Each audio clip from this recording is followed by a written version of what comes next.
1782 সালে চাকরি বংশের প্রথম রাজা রাজা রামা প্রথম দ্য গ্র্যান্ড প্যালেস হিসেবে এটা প্রতিষ্ঠা শুরু করে। যখন তিনি প্রথম রাজা হন তখন ব্যাংকককে তাদের রাজধানী হিসেবে ঘোষণা করেন এবং এই গ্র্যান্ড প্যালেসটা কার্যক্রম শুরু করেন।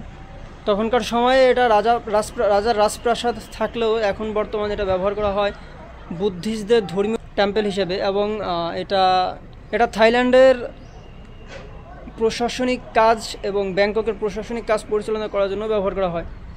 যদি আপনারা আমার পিছনে দেখেন, এখানে সেনাবাহিনীর গাড়ি দেখতে পারবেন আপনারা, মাত্র বের হলো এখান থেকে। এবং এটা আপনারা যারা ব্যাংকক শহর ঘুরতে চান তারা অবশ্যই এই দ্য গ্র্যান্ড প্যালেস, যেটা রাজার রাজপ্রাসাদ, এখানে অবশ্যই ঘুরতে আসবেন। এটা দেখতে এবং স্ট্রাকচারের দিক থেকে এত সুন্দর, যেটা আসলে আপনারা না আসলে কল্পনাও করতে পারবেন না। আপনারা যদি আমার পিছের বিল্ডিংটা দেখেন, মানে এত সুন্দর কারুকাজ আর এত সুন্দরভাবে করা, যেটা আসলে কল্পনাও করা যায় না।